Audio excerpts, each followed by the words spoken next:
Muy buenas tardes y bienvenidos a todos a esta tercera sesión del curso Salud Primaria Inclusiva con la profesora socióloga Sandra Urrea. Bueno, les recuerdo que esta semana se habilitó el módulo 3 y también están disponibles las grabaciones de las clases anteriores, en el módulo 1 la clase de la primera sesión y en el módulo 2 la segunda sesión de esta clase y de este curso de capacitación. Así es que cualquier consulta que tengan o duda que tengan, me pueden escribir al correo electrónico o llamar al teléfono que aparece aquí de fin. Así es que, sin más preámbulos, profesora Sandra, ¿cómo está? Buenas tardes. Le doy el Buenas pase tardes, para Marcelo. que Muchas comience gracias. la clase, esperando que algunos otros usuarios se conecten mientras tanto se ejecuta la clase. Así es que la Sí, dejo, todo el salón suyo, profesora. muchas gracias, Marcelo. Hola, bienvenidos, bienvenidas. ¿Cómo están? ¿Cómo está Adelina, Pedro, Carolina, Sandra? ¿Cómo va esta semana? Penúltima semana ya de octubre. ¿Cómo están? Hola, profe, bien acá con calores al lado del ventilador, pero bien. ¿Y usted cómo está? Bien, un poco enferma de la garganta, la verdad. Así que hoy día no voy a hablar mucho, ¿ya? Amanecí desde ayer que ando con un dolorcito ahí en la garganta. No sé si, como dicen a veces, parece que me quiero resfriar. Tiene el pecho tomado. Sí, pero en la garganta solamente, ¿no? Y esperemos que sea solo alergia, algún resfriado, nada más. Sandra dice buenas tardes, Carolina, buenas tardes, Adelina dice trataré de estar conectada, pero estamos en una actividad en el CEFAM de salud familiar. Ya, Adelina, lo vamos a tener ahí en consideración. ¿Ya? ¿Y Pedro, cómo ha estado? ¿Bien, sí? ¿Mucho trabajo? Sí, es que lo que pasa es que yo trabajo y estudio en Vespertina TENS, así trabajo como administrativo en diurna hasta las 5 de la tarde y parto las clases que se hacen a las 6:30 en Viña, así que es O como sea, igual cansador un poquito, pero vale la pena, todo esfuerzo vale la pena. exactamente, muy bien ahí, excelente la motivación de Pedro. Excelente. Adelina dijo entonces que está ahí en una actividad. Eh, Carolina, ¿cómo ha estado Carolina? ¿Todo bien? Dice ahí en el chat. Sí, Y hola, Sandra, buenas tardes. ¿cómo Todo está bien, Carolina? gracias. Bien, todo bien acá en casita. Pedí permiso para poder estar acá atenta al curso al 100%. Ay, perfecto, Carolina. Qué bueno que está ahí desde la casa 100% concentrada. Gracias. Excelente. Y Sandra, ¿cómo está? Tocaya, no sé si nos puede hablar o nos puede comentar por el chat. Pregunta, súper bien, dice. Excelente, Sandra. ¿Pudieron revisar la cápsula de esta semana o no? La grabación. ¿O todavía no? En verdad no, profe, porque tuve una prueba ayer, así que estaba como muy full en eso. Ya. Carolina dice que sí, no sé si Adelina y Sandra pudieron como para hacer, como retomar un poquitito desde ahí, en el caso, ¿cierto?, de Pedro que no ha podido verla todavía. Ah, ya, Sandra me dice que sí. Ya, voy a compartir entonces acá la presentación. Nosotros partimos esta semana del curso de salud primaria inclusiva viendo los tres, o sea, los módulos 3 y 4, ¿ya?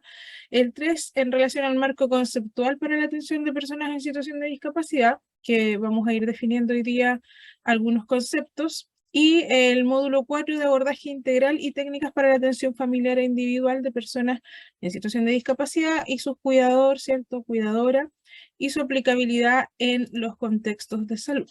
¿Ya?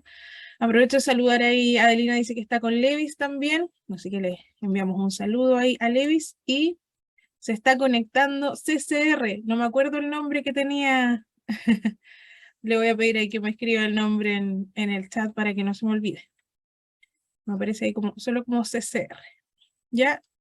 Entonces estos dos módulos son los que estamos viendo esta semana, que partimos con la grabación, ¿cierto? Dando la definición ya un poco más precisa de inclusión, que es lo que habíamos estado trabajando antes, repasando un poquitito los enfoques que vimos en la unidad o en el módulo anterior, ¿cierto? Enfoque de derechos humanos, de género, de interculturalidad y territorialidad, de las determinantes sociales de salud y el enfoque de participación social.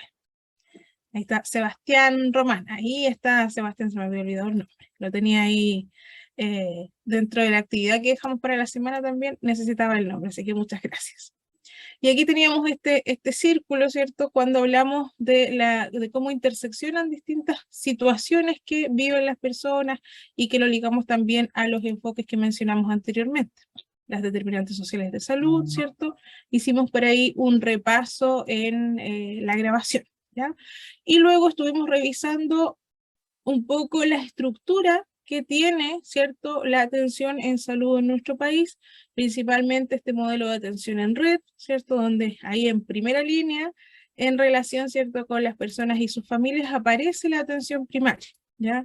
Como dice ahí, son el primer contacto de tipo promocional, preventivo, curativo y de rehabilitación de la población inscrita, ¿ya? Y que se encuentran contenidos en el Plan de Salud Familiar, en el régimen de garantías explícitas de salud y en los programas de reforzamiento. Entonces ustedes, trabajadores de atención primaria, ¿cierto?, están ahí en primera línea, ¿cierto?, de llegada de atención con las personas, ¿cierto?, y sus familias, ¿ya? Estuvimos viendo en la grabación también la estructura, ¿cierto?, del sistema de salud de nuestro país, ¿cierto?, donde está ubicada la atención primaria, la interrelación que tiene, ¿cierto?, con los distintos otros servicios, y cómo funciona esta red, ¿cierto?, que a veces se vuelve complicada quizás la relación, sobre todo en pandemia, ¿cierto?, pero funcionó muy bien la articulación entre las distintas partes de esta estructura del sistema de salud. Por supuesto que nuestro país se destaca también por el sistema, ¿cierto?, de salud que existe, la buena labor que hacen los profesionales también que trabajan en el sector, así que ahí puras felicitaciones para ustedes, ¿ya? Y aquí vimos cuáles eran las principales enfoques, lineamientos que tenía la atención primaria de salud. Como habíamos dicho, ¿cierto?, es el primer nivel de contacto de las personas, su familia y la comunidad con el sistema de salud. Uno de sus objetivos, ¿cierto?, lineamientos también es fomentar la participación de las personas, ¿cierto?, sus familias y comunidades en los cuidados de salud. El presupuesto, por supuesto que es importante, sobre todo en la atención primaria de salud, donde a veces se trabaja con presupuestos muy acotados, ¿cierto? Y hay que racionarlos de forma adecuada para hacer también sostenible el funcionamiento de esta estructura, ¿cierto?, que estábamos conversando. Se relaciona con un territorio determinado y específico, se orienta hacia los principales problemas de salud y entrega servicios de promoción, prevención, tratamiento y rehabilitación para resolverlo. Y acá dentro de los participantes, ¿cierto?, que están en este curso tenemos en estos distintos niveles que ustedes están trabajando, ¿ya? Exige y fomenta la autorresponsabilidad y la participación, desarrolla mediante la educación la capacidad de las comunidades para participar. Esto también es súper importante porque la atención primaria en salud también tiene un rol educativo, tanto con las personas, ¿cierto?, con las familias, como con la comunidad en general, ¿ya? Y por supuesto que son parte fundamental también de la intersectorialidad con otros servicios igual. Así que ahí en primera línea, ¿cierto?, quienes trabajan justamente en la atención primaria de salud. Y luego estuvimos viendo, ¿cierto?, definiendo más o menos los componentes de esta atención primaria de salud, ¿cierto? Y ahí estuvimos haciendo toda esa definición en el video, así que esto ustedes lo saben, pero igual está ahí, ¿cierto?, en el video para que lo puedan revisar. Y luego estuvimos hablando un poquitito del modelo de atención integral en salud familiar y comunitario, ya cuál es el objetivo de este modelo, en qué se centra, y que es justamente el modelo, ¿cierto?, que está ligado a la atención primaria de salud, ¿ya? Eso fue básicamente lo que estuvimos revisando en el video, ¿ya? Y ahí de la continuidad del cuidado, la integralidad, y cierto que este modelo es centrado en la persona y su familia, ¿ya? Y acá, ¿cierto?, vimos algunas características también de ese modelo. Y por supuesto los principios y marco ético, que tampoco se nos puede olvidar, vinculado también de lo que habíamos visto en la semana anterior. Pero yo les dejé una tarea, les hice un regalo la semana pasada. No sé si usaron los zapatos que recibieron de regalo o no. ¿Qué me comentan? Sí, hice esa actividad, pero me quedo con la duda, o sea, no sé cómo expresarlo en lenguaje, digamos, de señas. Como ese Ah, sistema, no sé. Es que en el no, no caso importa, mío no era la idea, ¿cierto? Era no, no, como, solamente la idea era poder definir o poder identificar algunas barreras poniéndonos en el lugar, ¿cierto?, de una persona en situación de discapacidad, con las características que se le indicó con cada uno de los zapatos, ¿ya? claro. Ah, ok, Sí, sí, sí lo hice. solamente eso, ¿ya? Aquí vamos a ir corrigiendo, si hay que corregir algo, pero la idea, ¿cierto?, era poder empatizar, porque, bueno, se dice que casi todas las personas en algún momento de nuestras vidas, ¿cierto?, pasamos a lo mejor por un periodo de discapacidad, por un accidente, ¿cierto?, que tuvimos una lesión, y cuando uno pasa por esas situaciones, logra, ¿cierto?, empatizar con algunas barreras que se encuentran las personas en situación de discapacidad. Pero no todas las personas, ¿cierto?, pasamos por las mismas situaciones y a veces cuesta mucho, ¿cierto?, ponernos en el zapato o ponernos en la posición de una persona en situación de discapacidad para ver ciertas barreras, más allá de las que son más evidentes, como las escaleras, por ejemplo, que comentábamos la semana pasada.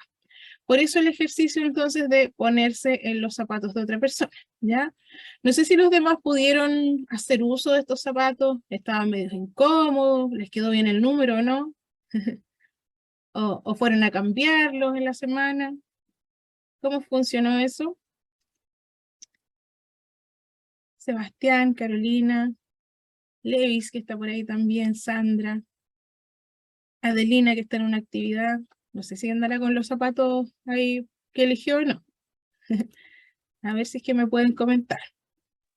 Yo sí hice el ejercicio. Yo lo Ya, hice a modo como una carta, ya, como escribí algo como si yo fuera, o sea, obviamente como si yo fuera la persona. No sé si lo leo. ya, vamos a ir revisando. Carolina, al igual que Francisco Torres, que no está conectado, y que Pedro Alvarado habían elegido el regalo número 3, ¿ya? Son estos zapatitos, ¿cierto? Los amarillos. Y el regalo número 3 decía que era un zapato, ¿cierto? Había que ponerse los zapatos de una mujer de 50 años, cesante, analfabeta, con discapacidad de origen sensorial auditivo hace 4 meses. ¿Verdad, Carolina? Sí, Ya, ahora cuéntenos, léanos su carta, su escrito. ya lo voy a leer. Dice, me siento súper frustrada en mi diario vivir, siempre dependiendo de la buena voluntad de algunas personas. A veces no pregunto y me quedo con la duda de lo que dice algún documento o letrero por vergüenza a que se enteren que no sé leer. No puedo postular a ningún beneficio por lo mismo. Tengo que trabajar en lo que venga y me humillan mucho. La paga es la mínima, no me alcanza. Ahora me es mucho más difícil. Antes por lo menos escuchaba. Mis hijos se enojan y sienten vergüenza de mí. Eso es lo que escribí yo. Muy bien, Carolina, excelente ejercicio, ¿cierto? De visualizar, como decíamos, algunas barreras que a veces no son tan obvias, pero que justamente están viviendo las personas en situación de discapacidad y que nos permita también conectar con esa realidad. O sea, nosotros estamos haciendo un ejercicio que es de imaginación, ¿cierto? Pero es importante conectar. ¿Por qué? Porque ustedes prestan un servicio que conecta con personas en situación de discapacidad, con sus cuidadores, sus cuidadoras y sus familias. Por lo tanto, no nos podemos desconectar de esa realidad que están viviendo las personas y que también interseccionan, como dijimos, con otras problemáticas que generan también otros tipos de barreras y otras brechas. Entonces, en esta cercanía que tienen ustedes, que trabajan, ¿cierto?, en un servicio desde la primera línea de conexión con las personas, con sus familias y con la comunidad, no podemos desconectarnos de estas realidades que están viviendo las personas, ¿ya? Entonces el ejercicio que hace Carolina justamente recoge, ¿cierto?, algunas problemáticas que están asociadas a la discapacidad, ¿cierto?, como la discriminación, como el sentir vergüenza, ¿cierto?, de que otra persona, por ejemplo, sepa que no sabe leer, que no sabe escribir, Existen riesgos también, incluso de estafa hoy día, conversábamos también la semana pasada, para las personas, ¿cierto?, que son analfabetas, a veces, ¿cierto?, también la familia, a veces, ¿cierto?, no es un refugio, sino que a veces también va generando barreras y, por supuesto, el poder postular a algún beneficio, algún programa, como mencionaba también Carolina en su carta. Así que excelente ahí, Carolina, con su ejercicio. Muy bien, felicitaciones y muchas gracias también por seguir, ¿cierto?, las instrucciones y poder hacer el ejercicio. ¿Ya? ¿Algo más que agregar, Carolina? Sí, que de manera personal igual me toca porque yo lo vivo a diario con mi mamá, porque mi mamá es una persona que tiene problemas auditivos. Entonces me toca como muy de cerca el tema. Siento que ella queda muy excluida en todas partes. A veces se ríen de ella porque escucha una cosa y responde otra, entonces igual siento que se deprime, se aísla. Ya. Perfecto, Carolina. Claro, entonces el tener una situación cercana, obviamente, ¿cierto?, que nos hace empatizar mucho más con la situación descrita. Así que muchísimas gracias, Carolina. ¿Teníamos a Pedro también que había elegido los mismos zapatos? ¿O no? Hola, sí. Ya, Bueno, coméntenos. yo me lo había imaginado, pero ahora estaba como empezando a reescribirlo. ¿Ya? Ya. Bueno, soy Juana, vivo en una toma con 2 hijos, he trabajado desde los 13 años haciendo pan y planchando ropa. Tuve que trabajar con mi hermana mayor desde pequeña porque mi mamá murió de un paro cardíaco. Por lo mismo no pude continuar los estudios. Ahora ya siendo mayor, siento que he tenido la dificultad auditiva, por lo mismo acudí a un consultorio en mi sector, el cual me han ayudado, pero siento que me ha sido bastante difícil el tema de la comunicación. Gracias a Dios ahora pude postular a unos audífonos, los cuales me han solucionado bastante la vida y sigo haciendo besitos avanzado en mi casa. Eso. Excelente, Pedro, súper bien. El enfoque, ¿cierto?, que le da Pedro también es de cómo, ¿cierto?, esas barreras pueden ser resueltas, ¿cierto? Por ejemplo, como decía ahí, con el uso, ¿cierto?, de un audífono. Recordemos que habíamos dicho que la discapacidad está más en el entorno, ¿cierto?, que en quizás la dificultad auditiva que tenía la persona que estábamos analizando. Así que muy creativo, Pedro, también, ¿cierto?, en contar una historia más allá de los antecedentes que habíamos entregado en relación a la persona. ¿Ya? ¿Qué otras barreras cree usted, Pedro, que se podría encontrar esa persona? El tema de, digamos, aparte de comunicarse, o sea, bueno, comunicarse se lo va a lograr mediante un audífono, pero sí la barrera más notoria va a ser analfabeta, Mm. para mi punto de vista, porque siempre va a requerir en esa persona, o sea, como una persona, como un representante legal para ciertas cosas, porque si no, francamente, no sé, pues pueden hasta estafar a una persona siendo analfabeta. Justamente, ¿cierto? Entonces hay barreras que se pueden ir solucionando, ¿cierto? Como la que mencionaba Pedro, y hay otras que son más complejas. Yo les voy a contar que hace una semana atrás, justamente unas personas conocidas me comentaban una situación que les pasó a su abuelita de 83 años, que justamente no sabe leer ni escribir, es analfabeta, y que fue estafada. Fue estafada, fue a firmar un documento notarial pensando que era un usufructo de una propiedad y lo que firmó fue una compraventa. ¿Ya? Y obviamente hubo detrás un engaño para que ella firmara eso sin saber, y una persona, ¿cierto?, de 83 años que justamente, como menciona Pedro, estaba vulnerable ante esa situación y firmó un documento sin saber qué es lo que efectivamente estaba firmando. ¿Ya? Y ahí uno se pregunta también qué instrumentos existen para de alguna forma evitar que esas situaciones ocurran, porque pasan y pasan bastante, más de lo que nosotros a veces podemos observar. Así que Yo es quisiera igual dar como una confidencia, o sea, igual parte de esta historia, igual la modifiqué por supuesto, el tema de la parte auditiva la vivió mi abuela. ya. Ella no era analfabeta, pero sí llegó en su año, digamos, como a sexto básico. No pudo continuar estudiando porque su mamá de verdad murió por un paro cardíaco. Mm, Y su hermana mayor, ella trabajaba en una panadería y mi abuela se dedicaba solamente a planchar. Desde los 13 ya. años y a cuidar a sus 5 hermanos pequeños. Entonces, o sea, son cosas que a mí me sacó pecho con mi abuela porque frente a todo eso fue comerciante toda su vida y aprendió viendo teleseries, viendo películas, porque le encantaba eso, aprendió a leer y leía el diario. Esa era como su sacó pecho de mi vieja todo el rato. Gracias a ella tenemos todo lo que tenemos porque, bueno, mi familia es comerciante, trabajó en el mercado por años. Mi abuela llegó acá al paraíso a los 17 años, así, muchos años.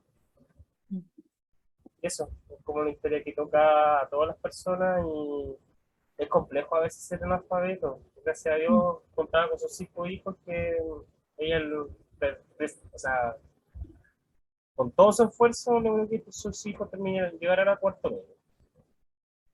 Algunos se dedicaron a otras cosas, pero o sea, salió a fruto gracias a todo ello. Entonces, igual se puede.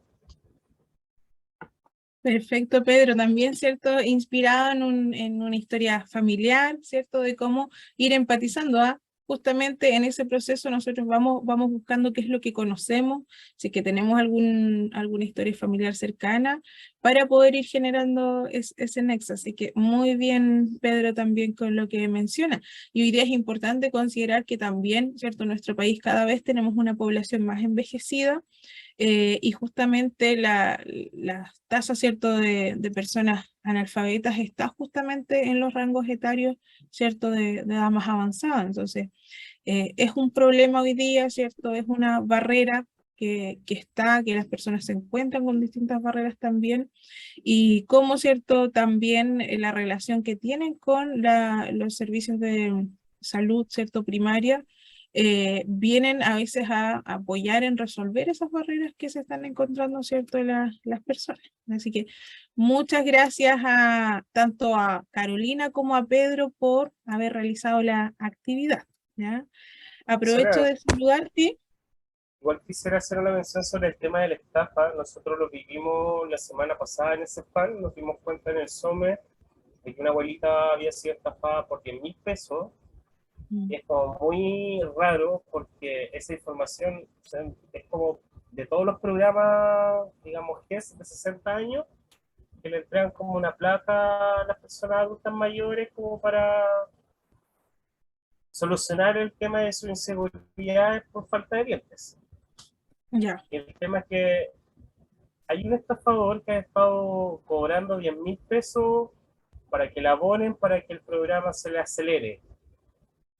Y han caído como 6 abuelitas. Entonces, nosotros tenemos como varias dudas, porque una, cómo acceden al programa, a los datos, a la base de datos, y otro es que lo que ellos se dedican a estudiar a las personas que, claro, que viven solas, que tienen ya una demencia senil avanzada, entonces es complejo.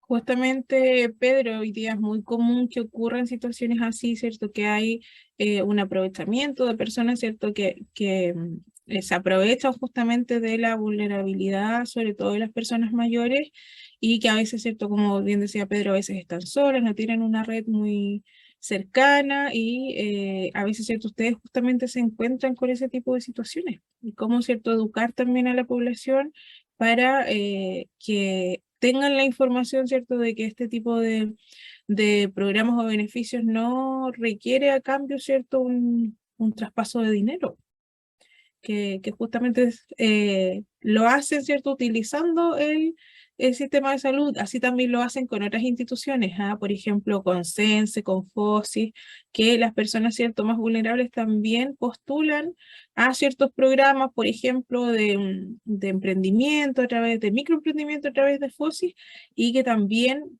como dice Pedro, no se sabe cómo obtienen la información para saber qué persona está preseleccionada y la llaman y le dicen, mire, tiene que depositar tanto para que quede seleccionada en el programa. Y las personas, ¿cierto?, en virtud de obtener un beneficio, a veces creen justamente en esa situación y han sido también personas estafadas. Por eso hoy día las instituciones públicas están constantemente también tratando de informar respecto a situaciones que se van dando. O los comités de vivienda también, como dice ahí Pedro. Así que muchas gracias a él por la participación de, como les había dicho, de Pedro y de Carolina. Estamos revisando, para quienes se incorporaron hace poco, la actividad que habíamos dicho de ponerse en los zapatos de otra persona. Así que ahí saludo a Moisés, que se integró, y a Paola también, que nos saludó ahí por el chat. Bienvenidos y bienvenidas. Estábamos entonces revisando estos zapatitos, vimos quienes habían elegido el zapatito número 3 de las personas que tenemos conectadas, y ahora, cierto que se integraron otras personas, vamos a ver a quienes eligieron el zapatito número 2, ¿ya? Dentro de mi registro que yo tengo acá, dice que el zapatito número 2 fue elegido por Paola y por Sandra, ¿ya? Paola Becerra y Sandra Holguín. El zapato número 1 nadie lo eligió, ¿ah? Nadie eligió el regalo número 1, así que nadie se quedó con esas hermosas zapatillas, ¿ya? Pero sí eligieron estas botas vaqueras ahí con harta personalidad. Así que no sé si nos puede comentar por quién partimos, quién se ofrece. O Sandra, o quién habíamos Ya. dicho, o Ya yo me Paola. ofrezco. Ya. ¿Cómo les Ya. parece? Bien, lo que pasa es que como somos una comuna rural, igual tengo varios ejemplos. Ah, ya, perfecto. Mira, vamos a leer primero la descripción, ¿ya? Decía, Ya. un hombre de 70 años en situación de discapacidad de origen físico que vive en una zona rural a 2 horas de la ciudad. Ahora sí, Sandra. Ya. Entonces, puse, hola, soy Luis, tengo 75 años, vivo en Campo Alegre, trabajo la tierra como puedo y vivo con mi señora y mis perros. Mis hijos me visitan poco debido a la lejanía y tenemos mala señal, así que a veces la viejita tiene que caminar para lograr encontrarla. Nos cuesta hacer los trámites y asistir al médico. Queda muy lejos y además el terreno queda muy lejos del camino y con la viejita cuando intentamos pedir ayuda y llegar hasta allá, y le hacemos empeño, tomamos la micro. Pero la micro no está adaptada para mí y pasa cada 2 horas. El resto de la locomoción es demasiado caro para poder pagarla y es imposible para nosotros poder tomarla. Cuando llueve, ahí queda imposible y se hace un varial muy grande. Un vecino nos acerca al supermercado cuando necesitamos ir una vez al mes. Los vecinos son quienes se preocupan de nosotros. Como acotación, como barreras, me enfoqué más que nada en las barreras geográficas, porque al final eso generaba un aislamiento muy grande respecto a las personas que vivían en esa situación. Y no solamente eso, la participación y la comunicación con su entorno es súper escasa, ya que no hay conexión, normalmente no saben utilizar los celulares. Incluso para pedir ayuda nos pasa a veces que son los vecinos quienes se contactan con nosotros para informar que sus vecinos adultos mayores con cualquier problema, no solamente físico, necesitan ayuda. ¿Ya? Habitacional también puse porque normalmente tienen que ver con el terreno, las casas no están adaptadas normalmente para alguien que tenga alguna situación de discapacidad física o la que sea. Además tienen malos accesos, nos ha pasado ir con la ambulancia donde casi se ha dado vuelta el móvil porque el acceso en el campo es súper complejo, aún así peor si es que está lloviendo. Barreras de transporte porque normalmente pasan en ciertos horarios. El transporte común y silvestre entonces no está adaptado para nadie que tenga alguna discapacidad física. Y además cuando los que pasan más seguido son los taxis o los colectivos, que ahí tienen un más alto valor para un adulto mayor y sobre todo de un lugar rural. Y puse también las barreras socioeconómicas por el mismo motivo. Eso. Muy bien, Sandra, perfecto. Vamos aquí a poner una reacción, a ver si me funciona. Ahí está. Aplausos ahí para el trabajo que hizo Sandra de ponerse, ¿cierto?, en los zapatos de esta persona que estaba en la descripción y desde su experiencia también, del conocimiento, como decía, de usuarios que tienen situaciones similares que le ha tocado, ¿cierto?, evidenciar estas barreras que se encuentran. Entonces, de a poquitito con este ejercicio vamos encontrándonos nuevas barreras que a veces no son tan evidentes y que están, ¿cierto?, presentes en la vida de estas personas, en su entorno, y que obviamente van dificultando muchas situaciones y que también, ¿cierto?, son barreras que tienen que ver con lo geográfico, como decía Sandra, con el transporte, con los recursos económicos, y ahí vamos viendo estas características, ¿cierto?, que interseccionan, ¿cierto?, como dijimos la semana pasada, y que hacen a veces una situación más compleja o dependiendo, ¿cierto?, de todos estos factores que estén incidiendo en la situación de esa persona. Entonces, de a poquitito vamos entendiendo que el contexto también en el que se encuentra, ¿cierto?, una persona es súper importante cuando después, ¿cierto?, pensemos en cómo vamos evaluando la funcionalidad, cómo vamos evaluando la dependencia. Entonces, de a poquitito vamos a ir conectando con eso. Muchísimas gracias, Sandra, por realizar la actividad, por todas esas barreras, ¿cierto?, que logró identificar, ¿ya? Vamos a ver qué otras barreras quizás logró identificar Paola. No sé si está por ahí. O que podría agregar a este caso que estábamos revisando. Creo que sí, ahí está Paola, no sé si está con algo. Disculpa, la demora, no había podido poder conectarme y ahora estaba me estaban pidiendo unas cosas acá en la oficina, entonces no alcancé a prestar bien la atención de lo que estaba compartiendo la compañera. Ya, Paola, no hay problema, pero estábamos viendo, ¿cierto?, qué barreras podría haber identificado a los zapatitos que eligió. Usted igual eligió, ¿cierto?, estas botas vaqueras ahí con bastante personalidad, dijimos, en los regalitos, ¿ya? Y habíamos dado entonces el caso de un hombre de 70 años en situación de discapacidad de origen físico que vive en una zona rural a 2 horas de la ciudad. Ahora la pregunta es, Paola, ¿qué barreras podrá encontrarse esa persona en su vida diaria, en su vida cotidiana? ¿Con qué barreras podrá encontrarse en el entorno? Bueno, dentro de esas barreras, empezando, para las personas con discapacidad no está hecha la ciudad, entonces todo le complica la situación, ya sea para la locomoción colectiva, que es lo más básico, no tenemos nada, ni siquiera nosotros aquí en nuestra zona, algún bus o algún colectivo adaptado para una persona con discapacidad. Entonces ya de ahí parte su complejidad para todo donde se vaya a desplazar. A la entrada de un edificio, a la entrada, incluso en una vereda, muchas veces no hay bajadas para la gente que tiene alguna discapacidad. Entonces yo creo que de un todo, saliendo de su casa ya es todo complejo.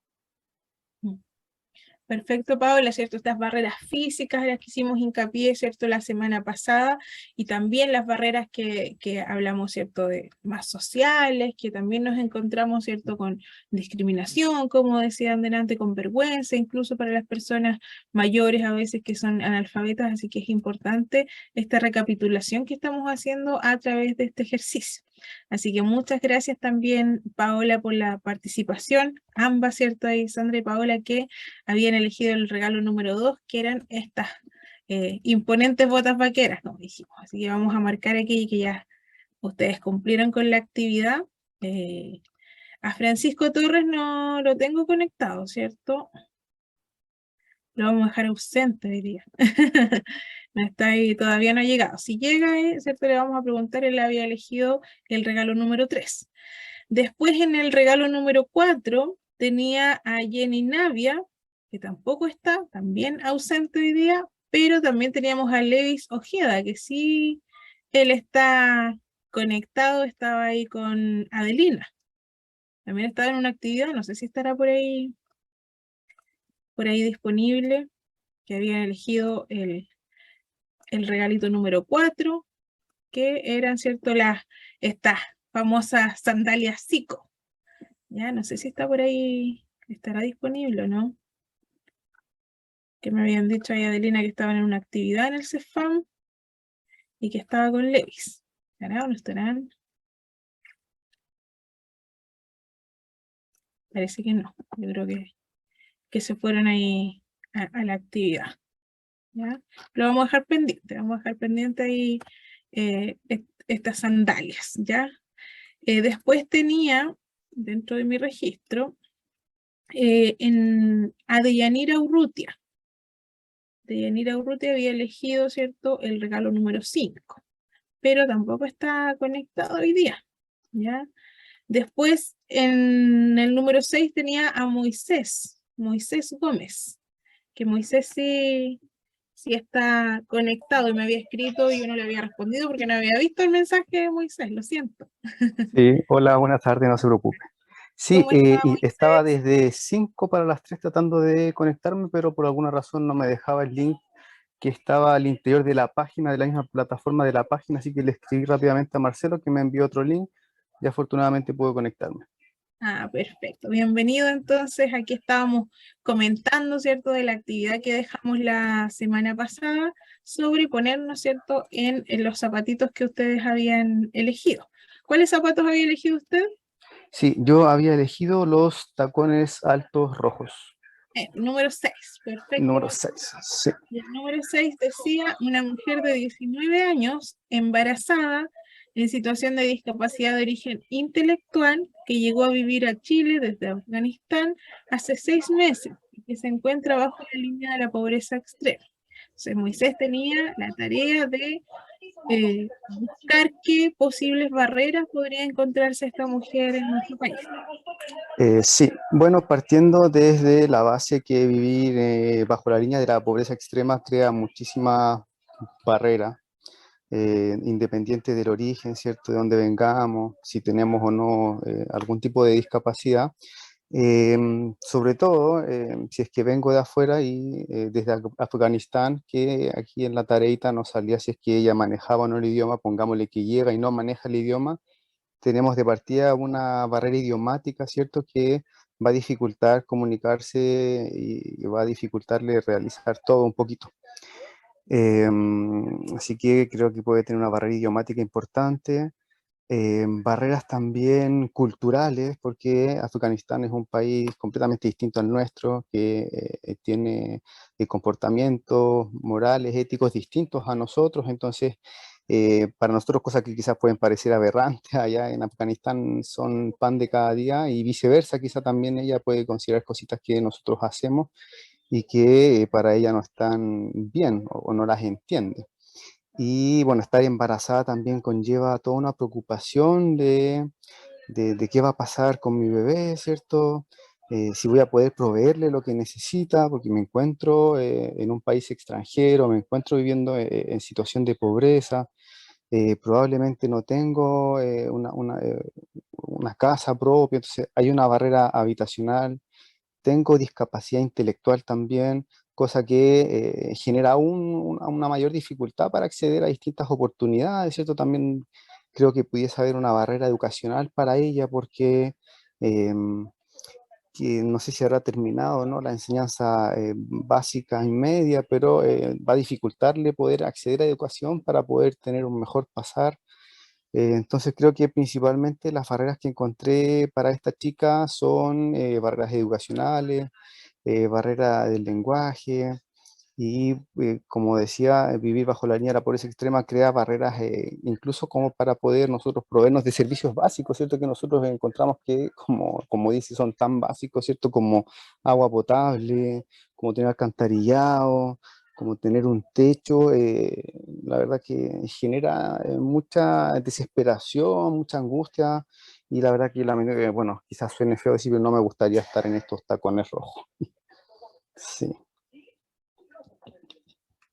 Muchas gracias, Moisés, por su análisis, por la reflexión en relación a este caso. Justamente el ejercicio, ¿cierto?, nos lleva a sentir, como dice Moisés, ponernos en los zapatos de esta persona y lo complejo, ¿cierto?, que puede ser en relación a todas las barreras en las que se puede, ¿cierto?, encontrar en su día a día, en su contexto, en relación a estos distintos factores, como decíamos anteriormente, que interseccionan y que van generando distintas dificultades en el camino, Entonces, de a poquitito, ¿cierto? Con este ejercicio vamos entendiendo que estos factores, ¿cierto? Este contexto es importante cuando nosotros estamos abordando, ¿cierto? La atención de una persona en situación de discapacidad, de sus cuidadores o cuidadoras y de sus familias.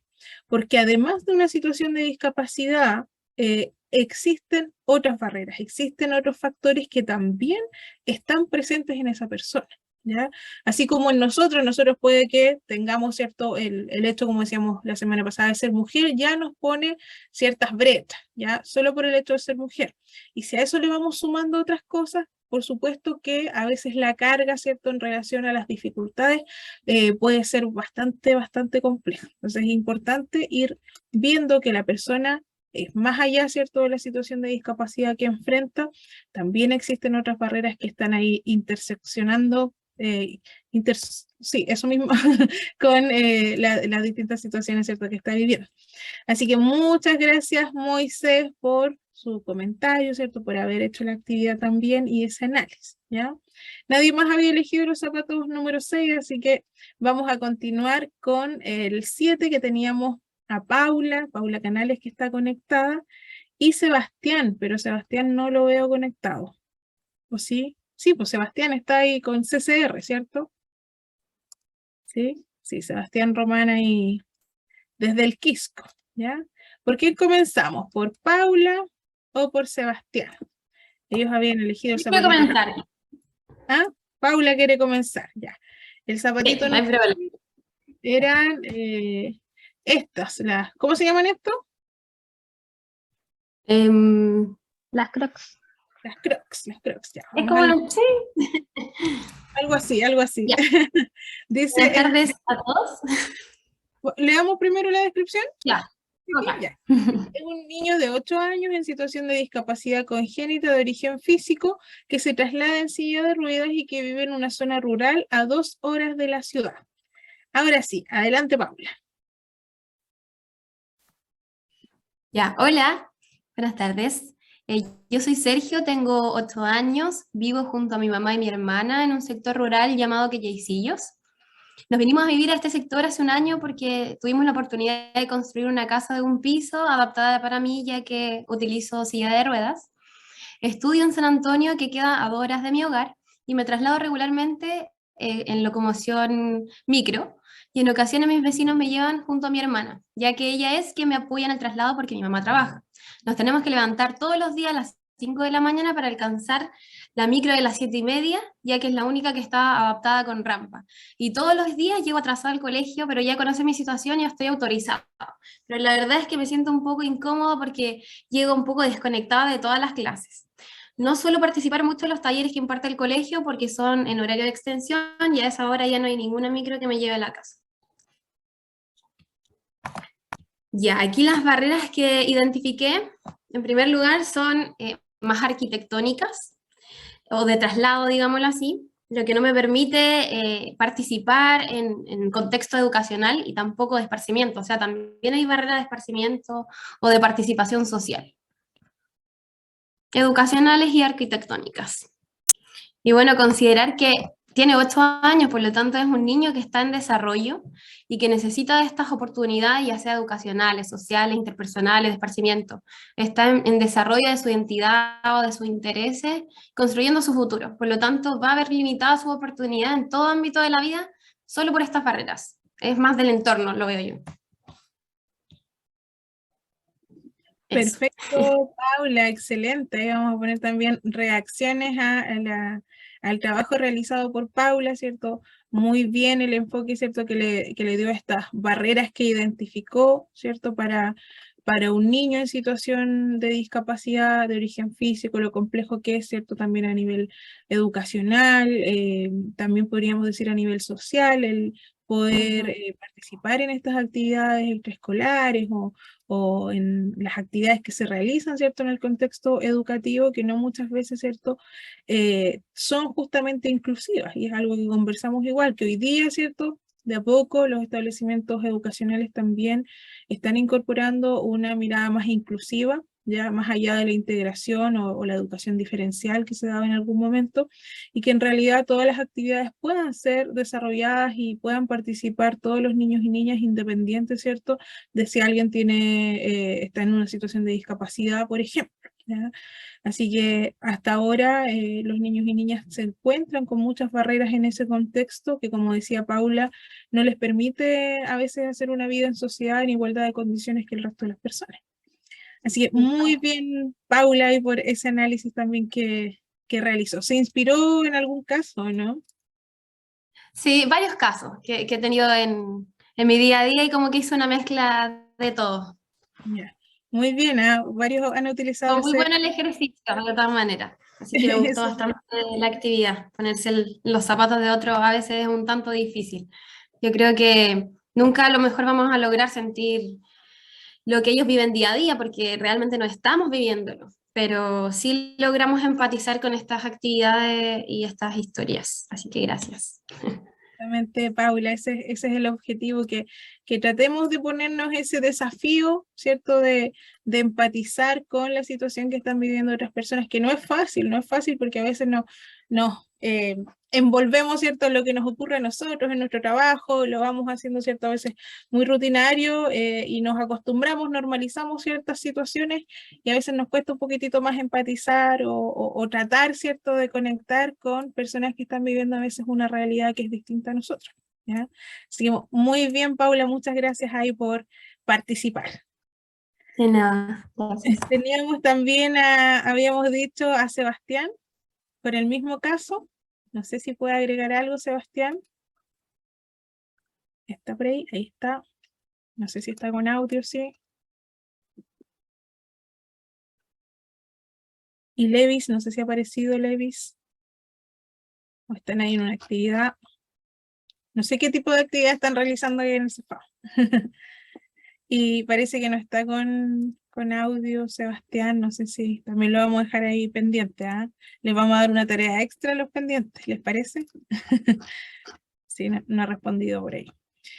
Y en zapatitos número 8 teníamos a Adelina, que también estaba en la actividad junto con Levis, así que no sé si está conectada. Parece que se desconectaron. No los veo ahí en la nómina. Ya, así que ellos van a quedar pendientes. Ya marqué a todos los que participaron, les doy las gracias, ¿cierto?, por haber tomado en consideración esta actividad, por haberla desarrollado, por haber dedicado tiempo, ¿cierto?, a hacerla, porque si bien, claro, uno dice, estoy haciendo un curso, vine para que me enseñen, pero poder, ¿cierto?, participar y poder empatizar con estas distintas situaciones, por supuesto que nos hace mucho más digerible la información que estamos viendo en este curso y lo que vamos a ver a continuación, ¿ya? Hoy día necesitamos conversar un poquitito de algunos conceptos como el concepto de funcionalidad y de dependencia, ¿ya? Sobre todo en relación a la evaluación, ¿cierto?, funcional en personas en situación de discapacidad y también la dependencia, considerando que en Chile, ¿cierto?, existe una gran cantidad de personas en situación de discapacidad que además, ¿cierto?, están en situación de dependencia, ¿ya? Y que hoy día también es una problemática importante y hoy día se habla, ¿cierto?, de poder potenciar también la independencia de las personas en situación de discapacidad, ¿ya? De cómo podemos tratar, ¿cierto?, de ir eliminando estas barreras que tenemos en el contexto, que son esta discapacidad de la que conversamos, pero también cómo ir disminuyendo la dependencia que existe, ¿cierto?, en las actividades de la vida cotidiana, ¿ya?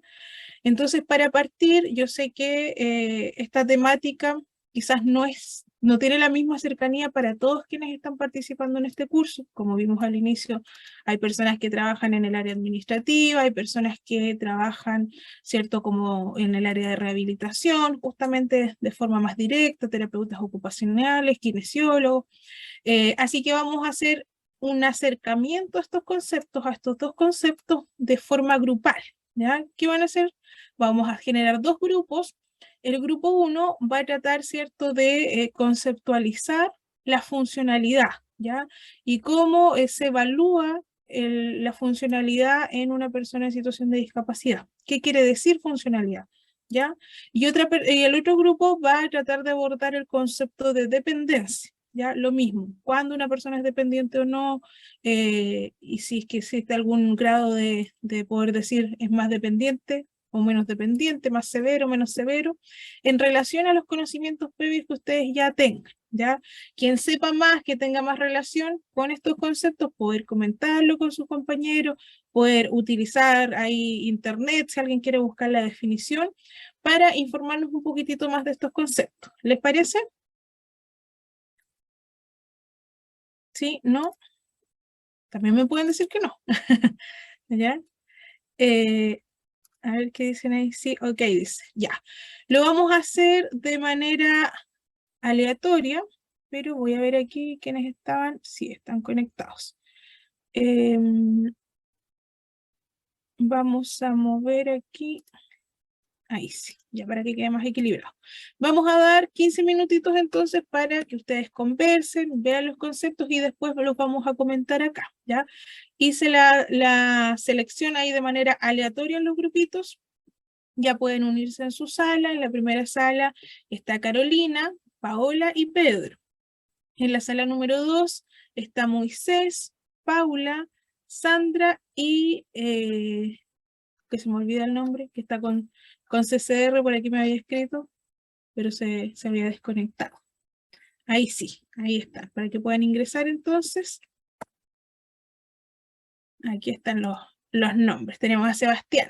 Sebastián también está en la salita número 2, pero pero no ha entrado todavía. Y Moisés Gómez está en la salita número 2.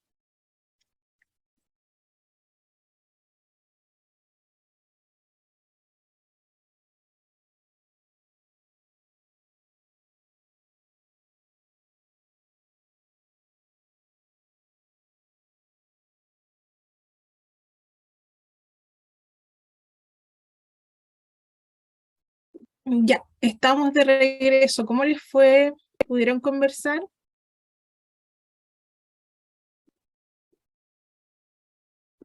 Hola. Hola, Sí. ¿cómo les fue el grupo número 1, Pedro?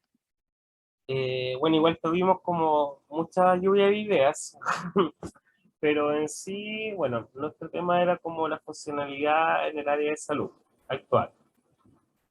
Ya. Bueno, nosotros pensamos que igual no abarca y no posee en muchos lugares con la arquitectura correcta, como para personas, no sé, con discapacidad, por ejemplo, de movilización, o sea, en el sentido que usen silla de ruedas, por ejemplo, que no cuentan con las rampas necesarias de integración, que cuentan con escaleras, que hay que estar subiéndolo así a pulso. Entonces, como que en eso igual es como que estamos en algunos lados como a años luz. O sea, yo lo veo en realidad en mi cepa que, pucha, desde que se quemó, ocurrió todo lo del incendio, son puros containers. Entonces, hay un primer piso y un segundo piso, así como espontáneo, que se tuvo que acceder para personas con discapacidad. Y por ejemplo, el primer piso no cuenta, son puras escaleras, entonces hay el guardia y las personas tienen que estar ayudando a la persona que acompaña al paciente. Ya. Muy bien, Pedro. Y respecto a la capacidad funcional de las personas, ¿ustedes conocen algún instrumento que evalúe la capacidad funcional de una persona en situación de discapacidad? Bueno, o sea, por lo menos yo como administrativo siempre primero lo veo un médico. Evalúa al paciente, un médico general, después ya corresponde, por ejemplo, a ayudas técnicas que pueden ser, no sé, un bastón, una silla de ruedas, no sé, un colchón al que es cara, etcétera. Lo tiene que ver con un asistente social para ingresar a un programa. Y después se hace un seguimiento con kinesiólogos, médicos, y etcétera. O sea, Muy igual bien. dentro de eso sí se complementa, pero igual faltan cosas, por ejemplo, la comunicación entre el personal y el usuario, por ejemplo, con personas que se comunican en lengua de señas, O sea, igual nosotros siempre hacemos como cursos básicos, pero para entablar una conversación ya es totalmente distinto. O sea, me lo tocó vivir el día mismo, que fue una persona sorda. Yo le entendía todo, pero el tema era cómo yo explicarle las cosas. Entonces, igual es un tema eso. Justamente, Pedro, muchas gracias. ¿Algo que agregar a alguien más del grupo? Teníamos ahí en el grupo a Paola también y a Carolina. Ya ahí vamos a ir comentando después también, ya no se preocupen.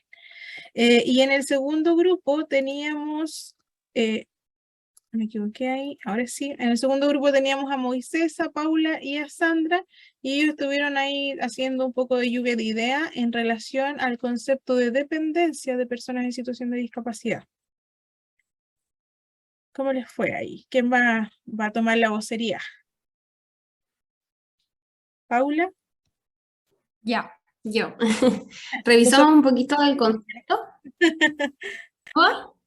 Y sospeché desde un principio que usted iba a ser la vocera. Ah, Adelante.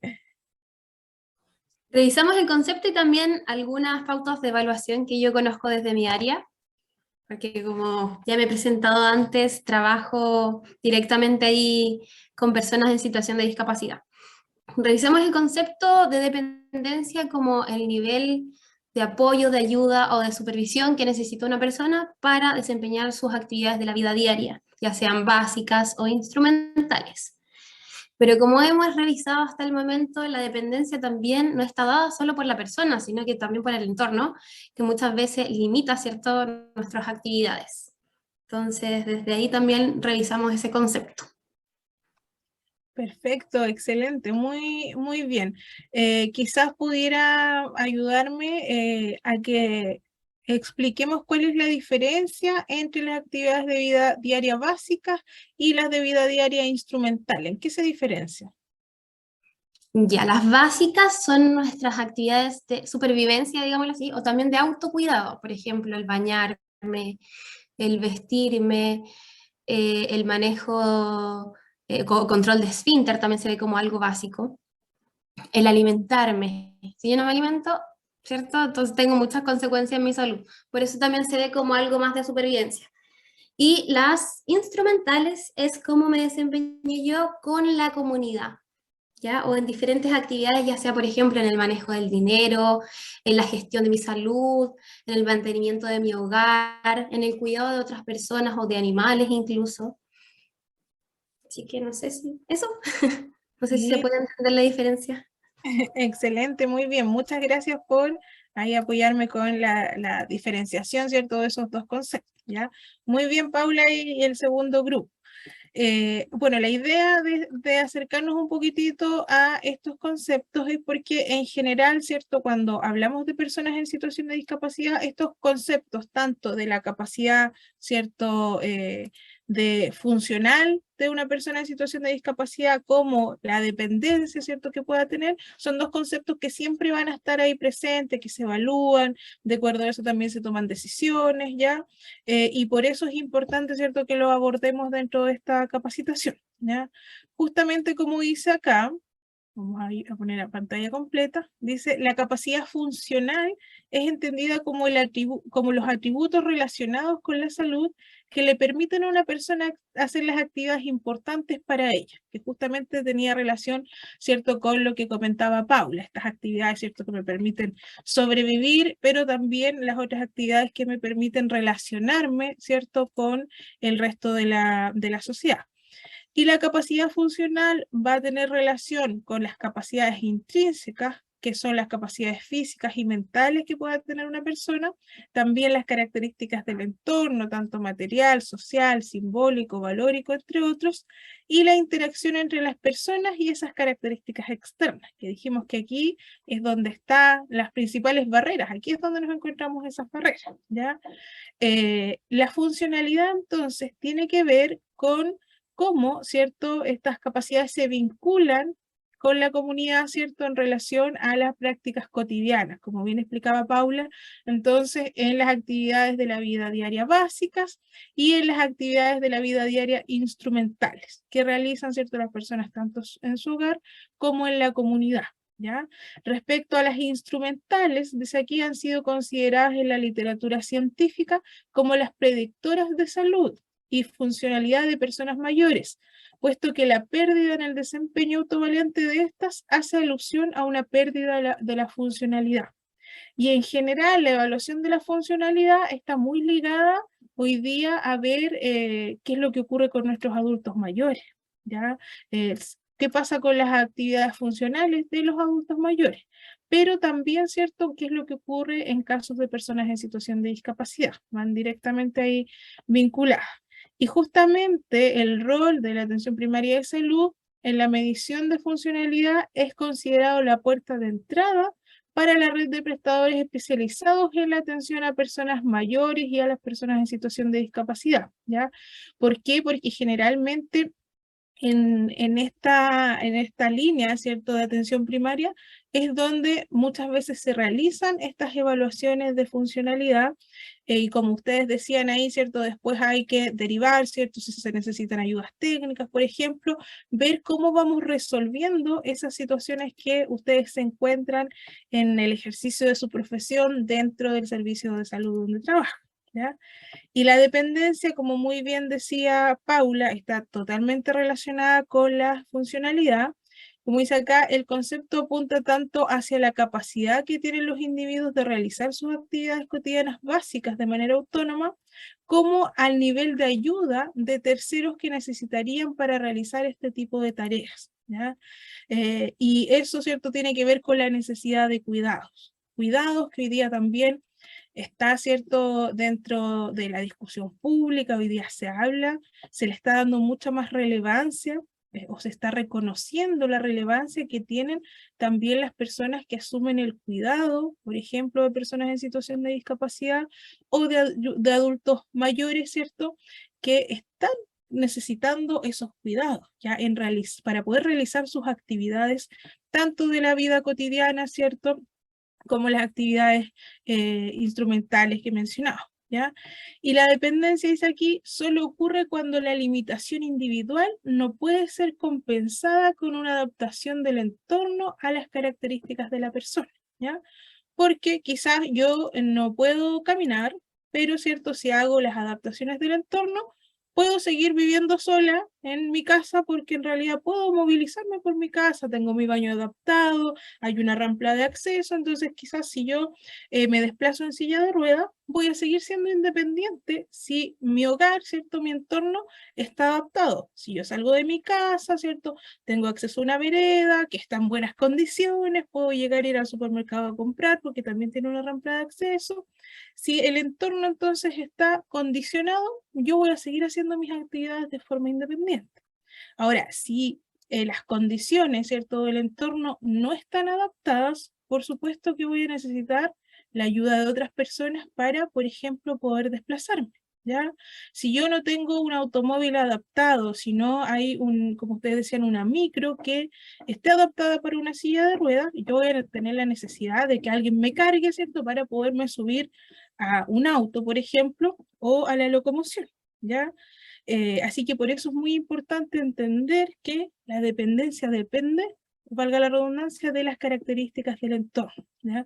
Como dice acá, la dependencia no representa una situación irreversible, sino que puede disminuir e incluso desaparecer si se dan las condiciones adecuadas en el entorno y o se trabaja en su prevención y rehabilitación mediante el desarrollo de programas e intervenciones, ¿ya? Por eso es tan importante identificar qué cosas, ¿cierto?, qué componentes están generando la dependencia en el caso, ¿cierto?, que estemos evaluando. En términos conceptuales, como dice acá, la gradualidad de la dependencia va a ser definida según el nivel y la intensidad de la ayuda que la persona requiere para realizar las actividades de la vida diaria, ¿ya? Y aquí existen distintos instrumentos que se utilizan tanto en nuestro país como en otros países para poder medir la capacidad funcional de una persona y el grado, ¿cierto?, de dependencia. Y no hay una unificación, podríamos decir, en estas herramientas o metodologías. Se validan, ¿cierto?, en el caso de las que se ocupan en nuestro país, pero, ¿cierto?, también surgen nuevas propuestas, existen discusiones, porque además hay quienes consideran que ciertos instrumentos o ciertas metodologías a veces no son capaces, como dice acá, de detectar precozmente el deterioro funcional, ni identificar oportunamente niveles intermedios de la progresión de la dependencia. Y también hay instrumentos que tienen incluso sesgo de género, que, ¿cierto?, tienen relación con las actividades de la vida cotidiana, que están en igualdad de condiciones para hombres y mujeres, cuando culturalmente, por ejemplo, cocinar, a veces es una tarea que está, ¿cierto?, considerada como más hacia la mujer. Entonces, si el hombre a veces no la hace, no es porque no tenga, ¿cierto?, la funcionalidad de poder hacerlo, sino que que culturalmente, ¿cierto?, no se considera como una actividad que realiza. Entonces, por ahí también hay algunas críticas a ciertos instrumentos, pero existe una diversidad de instrumentos y, como podemos ver aquí en esta tablita, aparecen algunas herramientas de evaluación de la capacidad funcional utilizada, ¿cierto?, en la red, ¿cierto?, a nivel nacional en el año 2021. Lo que se utiliza, ¿cierto?, desde el MinSal, de Senama, y cómo va variando, ¿cierto?, la evaluación del nivel de funcionalidad, las redes de apoyo, ¿cierto?, y cuáles son los instrumentos que aquí más se aplican. No sé si ustedes me pueden comentar en el caso de Paula, no sé si hay alguien más que aplique estos instrumentos, estas herramientas, para saber más o menos cuáles están aplicando. Ya, por mi parte, bueno, también lo conversamos un poco en el grupo, yo no utilizo Bartel, siento que igual tiene como un sesgo particular, porque es como, no considera, por ejemplo, si la persona usa algún tipo de ayuda técnica, o el nivel de apoyo o de supervisión que requiere para alguna actividad, como que puede clasificarlo en severo cuando en realidad con apoyo no puede ser tan severo, no sé si se entiende. Entonces, para eso yo utilizo otra pauta que se llama FIM, que las siglas son en inglés, pero significa medida de dependencia funcional. Y para las actividades de la vida diaria instrumentales, como bien lo decía usted, hay mucho sesgo también en temas culturales, por ejemplo, preparación de alimentos. Pasa mucho en Chile que los adultos, las personas mayores, hombres, no cocinan, pero no porque no tengan las habilidades, sino que porque nunca desarrollan esa actividad a lo largo de su vida y a otra persona se encarga de esta actividad. Entonces, también hay otras pautas más actualizadas, una que se llama Neumann Hernández, son dos chilenas y está validada en Chile, que consideran este factor, por qué no realiza esta actividad o qué grado de importancia le da esta actividad, para valorar la funcionalidad de la persona. Perfecto, Paula, muchas gracias. Gracias, sí, efectivamente, ¿cierto? Se han estado haciendo revisiones, están surgiendo, como decíamos, nuevos instrumentos. Acá yo les voy a compartir, tengo que cerrarlo, sí, el archivo, un extracto de una investigación que se realizó en nuestro país, donde se dan a conocer los principales instrumentos que se utilizan. Denme un segundito que los estoy buscando aquí, para que ustedes, ¿cierto?, quienes no están quizás con mucha cercanía a estos instrumentos, también puedan tenerlos, puedan conocerlos, saber los nombres, más o menos en qué se diferencian. Ahí está en el chat, y aquí lo estoy compartir la presentación, ahora sí.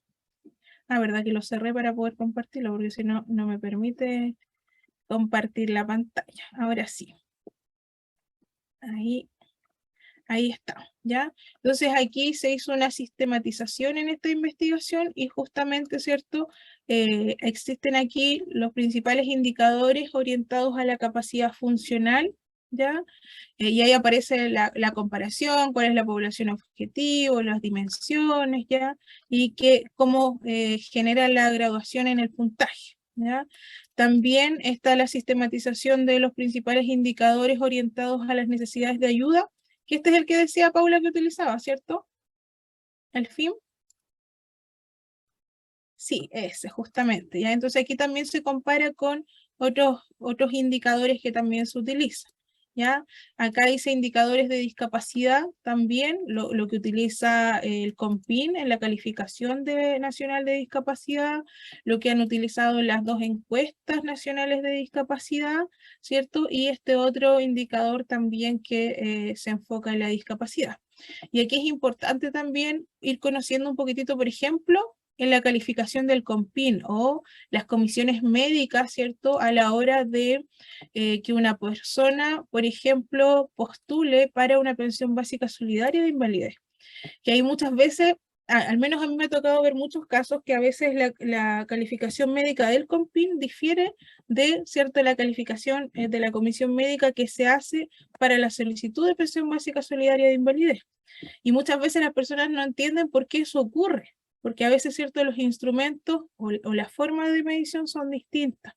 Y lo otro que no sé si a ustedes les ha ocurrido, pero hay muchas personas que, por ejemplo, se les rechaza su solicitud de pensión básica solidaria de invalidez y se les entrega un informe que justamente lo que mide es esto que estamos conversando, pero el lenguaje, ¿cierto?, en que se entrega esa información no es comprendido por las personas. Entonces las personas ven que se les rechazó, pero no saben por qué.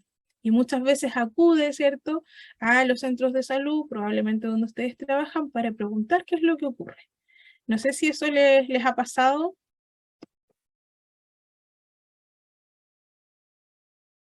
Que a veces, ¿cierto?, les rechazan las pensiones y la persona no sabe por qué, sino en realidad siente que no está, ¿cierto?, la funcionalidad para trabajar, pero aún así no obtiene la pensión básica solidaria de invalidez, ¿ya? Y ahí a veces, ¿cierto?, decimos por qué la persona no la obtiene si efectivamente, si uno lo ve desde afuera, la persona, ¿cierto?, no tiene la funcionalidad, la capacidad funcional de trabajar. No sé si Paula se ha encontrado con situaciones así. Sí, bastante, sobre todo ahora en periodo de pandemia, porque todo era más difícil, no había un lugar establecido para ir a hacer el trámite, sino que todo era online. Entonces todo se le hizo mucho más difícil en este tiempo para postular. Claro, incluso las comisiones médicas se estuvieron haciendo de manera telemática. Entonces ahí obviamente que complejiza mucho más la situación de cómo se obtiene, ¿cierto?, la evaluación y ha habido mucho descontento. Me ha tocado ver de personas que han postulado 1, 2, 3 veces y se ha rechazado, ¿cierto?, su pensión, porque justamente la pensión se da a las personas, ¿cierto?, que tienen reducida su capacidad funcional para poder trabajar, ¿ya? Y por eso también se utilizan instrumentos para poder hacer ese análisis, ¿ya?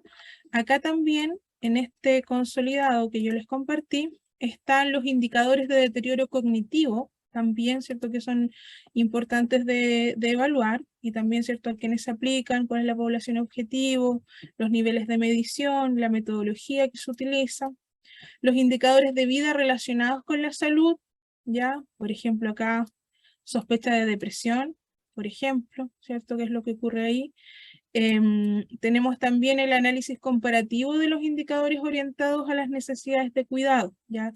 El FIM que mencionaba Paula y también, ¿cierto?, la escala de intensidad de apoyo. Entonces, compara para poder, ¿cierto?, ahí tomar una buena decisión y también indica cuáles están, ¿cierto?, validados también dentro de nuestro país. Ya recordemos que este es un consolidado de varios instrumentos que se utilizan a nivel internacional.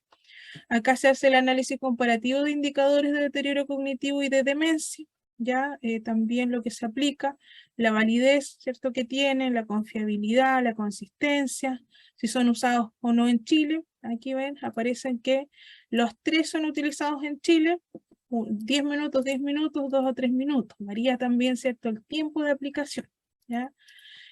Acá está el análisis comparativo de indicadores de calidad de vida, que también es importante considerarlo, el análisis de escala de sobrecarga del cuidador.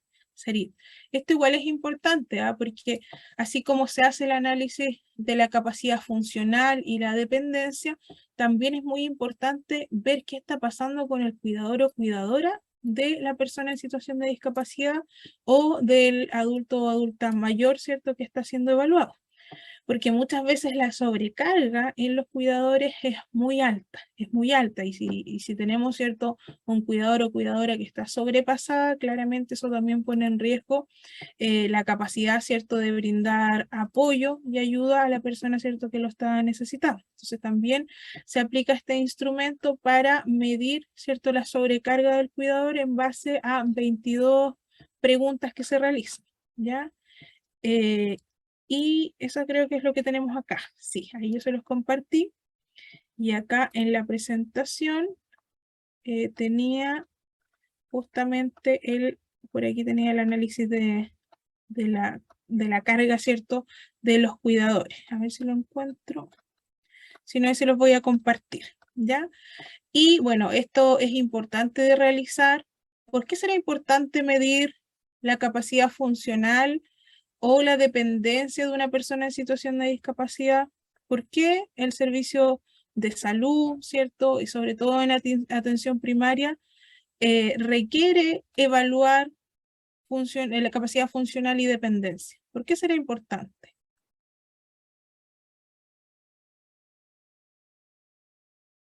¿Creen ustedes? ¿O cuándo se hace? ¿Cuándo se hacen estas evaluaciones? A ver ahí si, para saber cómo abordar el usuario, dice Moisés, ¿ya? ¿Para qué más podrá ser? No sé si, Paula, disculpe que me esté aprovechando de su, de su experiencia y conocimiento, pero no sé si podría explicarle a los compañeros de la capacitación en qué contexto se hacen estas evaluaciones, dónde se hacen, cómo se hacen, cuándo son necesarias. Sí, está por ahí Paula. Aquí estoy. Estas evaluaciones, bueno, también está el EMPAM, que justamente es para detectar el grado de apoyo también que necesita la persona o si está en riesgo de dependencia, o sea, va para allá. Porque obviamente influye en su calidad de vida, en su salud, los niveles de mortalidad que puede haber también en el país, yo creo que también influye en eso. Entonces, también se preocupan de que una persona no llegue a ese nivel de dependencia severa, porque va a requerir más apoyo, va a requerir más recursos económicos, entonces es un todo. ¿Y cuándo se aplican? ¿En qué contexto se hace? ¿En el centro de salud? ¿En una visita domiciliaria? ¿Cómo lo aplican? En distintos contextos. Cuando ingresan siempre hay que evaluar y saber las necesidades del usuario. Entonces, en la primera entrevista ya yo, por ejemplo, aplico pautas para saber su funcionalidad y el grado de apoyo que necesita o ayudas técnicas o entre otros. Visitas domiciliarias también, pero regularmente las hacemos a las personas que sabemos o que nos indican los familiares que, por ejemplo, tienen dificultades para el traslado o hay una movilidad más reducida, ahí también vamos hasta la casa y eso es mucho mejor porque vemos el contexto en el que vive. Ahí nos da otro plus ir a evaluar a la casa. Justamente, Paula, y esa es una de las temáticas que también está, ¿cierto?, considerada dentro de este curso, de por qué son importantes las visitas domiciliarias, como mencionaba Paula, y sobre todo, ¿cierto?, una visita domiciliaria que sea integral, cuando se requiere, ¿cierto?, para las personas en situación de discapacidad, ¿ya? ¿Qué contendrá una visita domiciliaria integral? ¿Qué requerirá?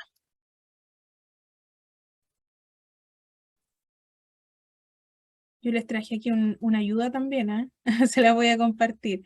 También es un extracto de otro documento que justamente el tema general de este libro es la visita domiciliaria integral, pero cierto, yo saqué un extracto ahí que se los compartí, que dice relación justamente con la visita domiciliaria en el caso, cierto, de personas en situación de discapacidad. Se los voy a compartir aquí en pantalla también para que lo revisemos. Ahí está. ¿Ya? Y son las orientaciones técnicas para la visita domiciliaria integral. Y en este caso, ¿cierto? Yo les dejé las páginas correspondientes a la visita domiciliaria integral a personas con situación de discapacidad. Hace la definición, ¿cierto?, de personas en situación de discapacidad o persona con discapacidad. Y dice acá que la visita domiciliaria integral es una herramienta que permite, por una parte, el conocimiento integral de una persona en situación de discapacidad, ¿ya? su ambiente natural, detectar factores de riesgo, preparar a la familia para los cuidados domiciliarios, apoyar al cuidador, conocer las condiciones de vivienda para las adaptaciones correspondientes, y por otra parte, hacer intervenciones pertinentes a la situación, ¿cierto?, de las personas y su familia, el apoyo cuidador, las consejerías individuales o familiares, aplicación de técnicas de rehabilitación, favorecer las adaptaciones al interior de la vivienda para potenciar la independencia, ¿cierto?, tanto de movilidad como para poder hacer otras actividades, como por ejemplo la ida al baño, la evacuación de necesidades, ¿cierto?, para conectarlos con la red que entrega, ¿cierto?, los distintas adaptaciones que existen, la evaluación de inclusión familiar, social, entre otros. Entonces, una visita domiciliaria integral es muy importante para poder conocer el contexto, ¿cierto?, en el que vive y se desenvuelve una persona en situación de discapacidad, y para poder ir identificando las barreras que existen, así como el ejercicio que hicimos de ponernos en los zapatos de, donde fuimos viendo algunos factores, algunas barreras de las distintas características, ¿cierto?, que tenía la persona en situación de discapacidad y el contexto en el que estaba inmersa. Justamente la visita domiciliaria integral tiene como objetivo conocer este entorno, qué es lo que está pasando a nivel familiar, a nivel, ¿cierto?, de redes de apoyo, a nivel de vivienda, conocer si es que se pueden hacer adaptaciones. ¿Para qué? Para poder promover la independencia de las personas en situación de discapacidad, ¿ya? Como les decía, quizás una persona que se moviliza en silla de ruedas, pero que hace las adaptaciones en el hogar, puede lograr, ¿cierto?, seguir viviendo solo o sola, teniendo la independencia para poder ejecutar todas las actividades, tanto, ¿cierto?, de su vida cotidiana, como también las actividades más sociales que realiza, ¿ya? Como dice acá, es importante la coordinación con otros programas que atienden a estos grupos, y de ahí aparece, ¿cierto?, los programas de atención de primaria de salud, ¿ya? La visita domiciliaria integral apunta a 6 elementos fundamentales. Como dice acá, las condiciones de la funcionalidad de la persona con discapacidad y del cuidador, que es lo que comentábamos, que Paula dice que en ocasiones también, ¿cierto?, es importante hacerlo a través de esta visita domiciliaria, porque permite ver más allá, ¿cierto?, de lo que yo puedo evaluar si es que la persona acude al centro de salud, ¿ya? ¿Por qué? Porque además puedo ver la vivienda y la funcionalidad en relación a este contexto, ¿ya? La vivienda, la dinámica familiar, la red familiar o social de apoyo y la inclusión social, ¿ya? Como dice, el objetivo de la intervención en rehabilitación es mantener la máxima independencia posible, ¿ya?, logrando la movilidad al interior del domicilio, la independencia en las actividades de la vida diaria. Sin embargo, existe un grupo importante también de niños o niñas, adolescentes, adultos y adultos mayores con discapacidad o con dependencia, y en ellos se deben mantener los logros alcanzados, ¿ya? Trabajar con el cuidador o cuidadora para que sea capaz de realizar las actividades de movilización y estimulación permanente. Aquí también hay una labor muy importante a nivel educativo que se hace con el cuidador o cuidadora también en estas visitas domiciliarias. También, ¿cierto?, cómo manejar las ayudas técnicas en el domicilio, etcétera, ¿ya? Esta visita domiciliaria permite vincular también a la familia en los procesos de rehabilitación cuando se requiere, ¿ya? Y bueno, aquí les comenta más información también, pero es importante destacar el objetivo general que tiene la visita domiciliaria integral para personas en situación de discapacidad, que, como decía anteriormente, es lograr el máximo de independencia posible en las personas con discapacidad y sus cuidadores, mejorando la calidad de vida e inclusión. Y esto se hace, ¿cierto?, mediante una visita que busca obtener información y busca, ¿cierto?, eliminar esas barreras que dificultan la independencia, ¿ya? Y acá más abajito hay un cuadrito que resume todo esto que aparece acá. Por aquí está, aquí está, no, ya. En este cuadrito aparece qué es lo que se evalúa, ¿cierto? Por una parte, habíamos dicho, ¿cierto?, que se evalúa la funcionalidad o la dependencia a través de los instrumentos que mostramos y la experiencia que nos comentaba en este caso Paula. También se hace una evaluación del cuidador, ya que también habíamos mencionado, donde, como dice acá, se pueden aplicar escalas de carga del cuidador, escalas abreviadas de depresión, etcétera, para conocer y evaluar las capacidades del cuidador en relación a los cuidados, posicionamiento, condiciones de la habitación, alimentación, higiene, etcétera, etcétera. Es importante también evaluar en qué condiciones está la persona que ejerce estas labores de cuidado, ¿ya? Revisar aspectos de la calidad de vida, confort, cuidados de la piel, alimentación. No hay que descuidar, ¿cierto?, al cuidador. Conocer la existencia de cuidadores de relevo para apoyar su preparación, porque esto también ocurre muchas veces, que el cuidador o cuidadora ejerce esta labor 24/7, ¿ya? Y a veces es difícil encontrar, ¿cierto?, un cuidador o cuidadora de relevo, porque muchas veces no tienen los conocimientos o las habilidades en relación al cuidado. Por eso también es importante poder identificar si hay cuidadores de relevo para apoyar su preparación, ¿ya? Conocer las condiciones laborales en el caso, ¿cierto?, de cuidadores que estén trabajando dentro de una casa, ¿cierto?, para poder ejercer esas labores. Indagar sobre el acceso a los subsidios establecidos para estos grupos también, ¿ya?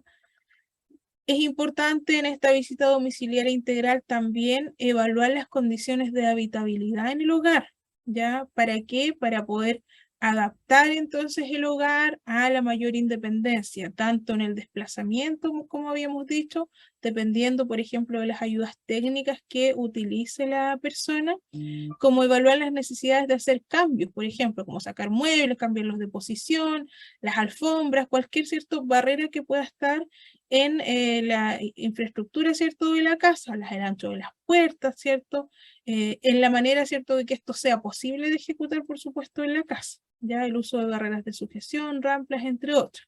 Y también, ¿cierto?, respecto a qué es lo que ocurre en el baño, donde muchas veces aquí se requieren muchas ayudas, ¿cierto?, de adecuaciones al interior del baño para que la persona pueda, ¿cierto?, ducharse, pueda hacer evacuación, ¿cierto?, en relación al uso independiente del baño, ¿ya? También se genera la evaluación de la dinámica familiar en las visitas domiciliarias integrales. Es importante conocer, por ejemplo, si la madre, esposa o hija, además de cuidadora, es jefa de hogar, la presencia del padre en el grupo, en el caso de los adultos mayores, el apoyo de los hijos, etc. Nosotros dijimos que muchas veces la labor de cuidado, en su gran mayoría en nuestro país, está a cargo de mujeres, ¿ya? Y a veces son mujeres que cuidan a hijos o hijas que, ¿cierto?, están en situación de discapacidad con un grado, ¿cierto?, bastante alto, severo de dependencia. Y muchas veces la madre se hace cargo de todos los cuidados y a veces el padre, ¿cierto?, no pertenece incluso al grupo familiar y no hay una relación directa y regular con los hijos e hijas. Entonces es importante ir entendiendo cuál es la dinámica familiar, establecer los roles familiares y la funcionalidad de ellos, ¿ya? Evaluar también la participación de la persona en situación de discapacidad en las decisiones y actividades familiares. A veces hay personas, ¿cierto?, que están en una situación de discapacidad, a veces reciente, que pierden un poco el rol que tenían en la dinámica familiar.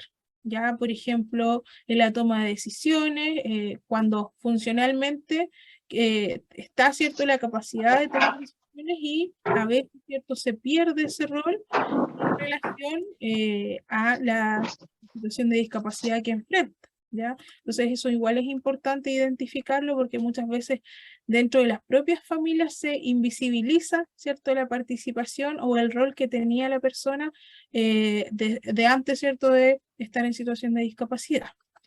También es importante la evaluación de la red familiar, social o la participación en comunidad. Ya conocer la red familiar nuclear o extensa, ver, ¿cierto?, qué redes de apoyo existen también, además de la dinámica familiar o el núcleo que vive en la propia casa, ¿cierto? Ver si la familia extensa, si es que hay apoyo, si es que existen roles también dentro de esa familia más extensa que puedan apoyar también en las labores de cuidado o ser un soporte también para la persona cuidadora, ¿ya?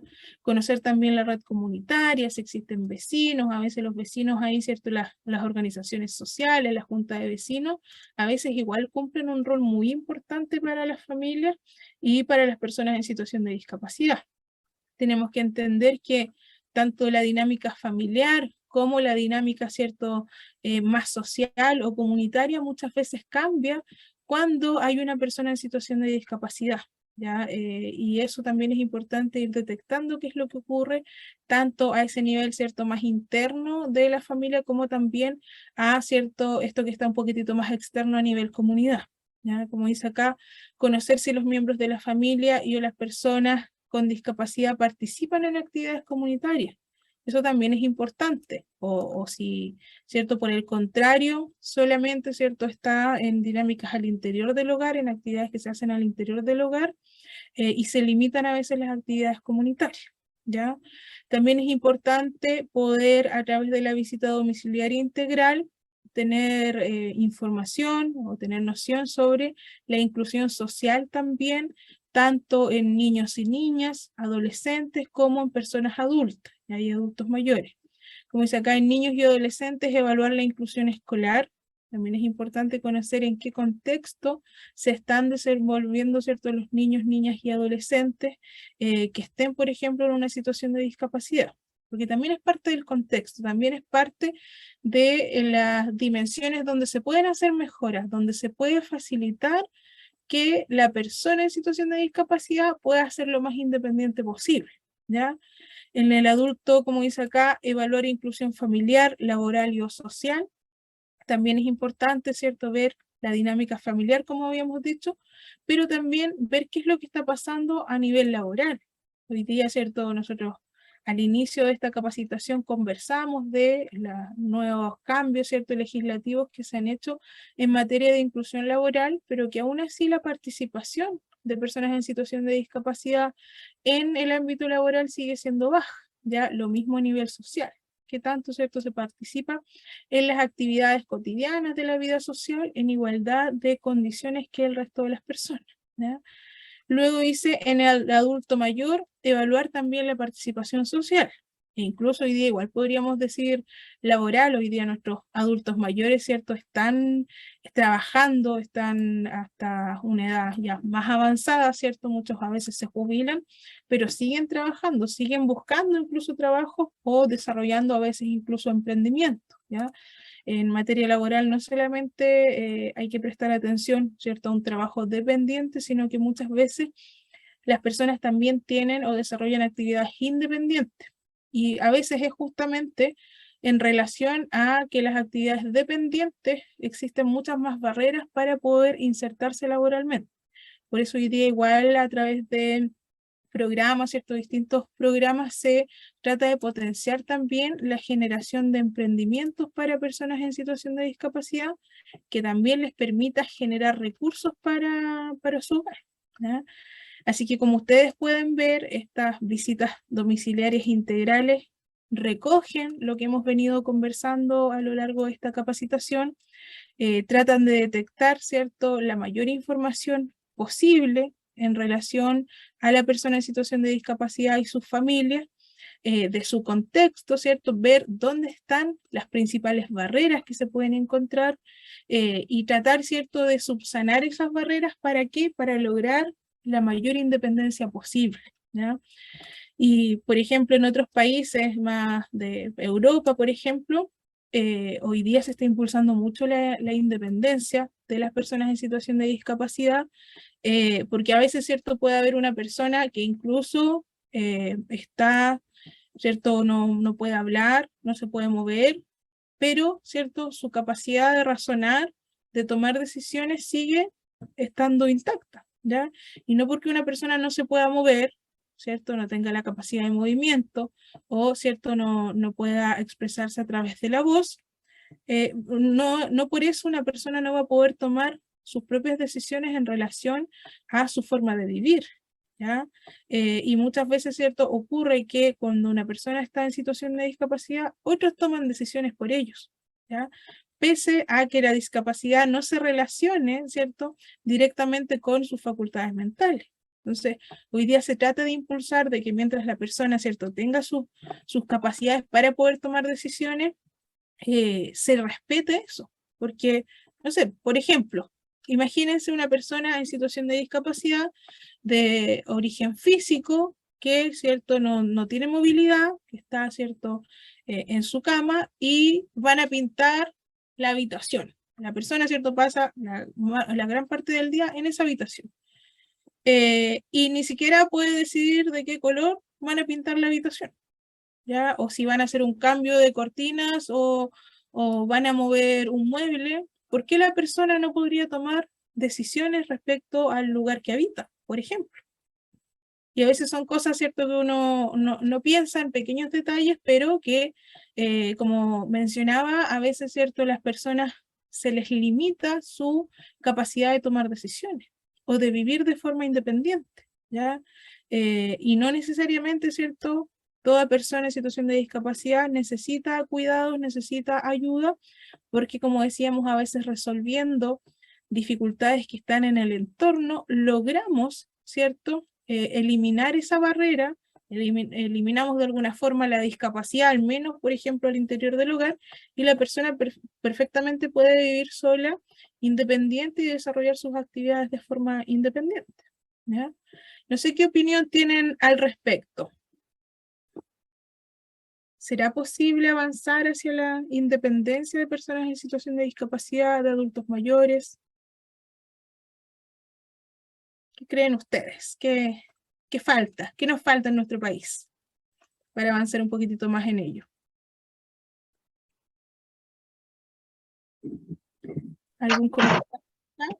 ¿No? ¿Sí, Paola? Así, tenemos leyes, pero hay que ver que las leyes se cumplan. Entonces yo creo que parte por una fiscalización y hacer que se cumpla la ley. Si hay una ley de discapacidad o de igualdad de condición, tenemos que hacerla respetar. Y lamentablemente en nuestro país todo se hace con una ley. Nadie tiene iniciativa propia de hacerlo si no te lo ponen por escrito. Entonces, lamentablemente tienen que hacerse de esa forma. Falta fiscalización, yo creo. Que se cumplan los... Sí. Ahí sí que la escuchamos como cortadora, sí. Yo digo que falta fiscalización para que se cumplan las leyes. Porque si no, no hay iniciativa de que alguien lo haga por su propia voluntad. Tiene que estar algo escrito para poder hacerlo. Justamente, Paola, como habíamos dicho al inicio de este curso, las leyes, ¿cierto?, a veces avanzan más rápido que los cambios culturales, y es muy importante ir avanzando en cambios culturales y en el día a día, y cada uno de nosotros ahí tiene un rol importante en ese sentido. Como dice Paula en el chat, es posible, pero nos falta más empatía y más políticas públicas que apunten a eso, justamente. Y a veces, ¿cierto?, puede que no esté la ley, pero en el trato que nosotros tenemos con las personas en situación de discapacidad, con su cuidador, su cuidadora o su familia, muchas veces también vamos disminuyendo barreras. Recuerden que también hay muchas barreras sociales que a veces no son tan visibles como las barreras físicas, pero que en eso nosotros podemos ir generando aportes.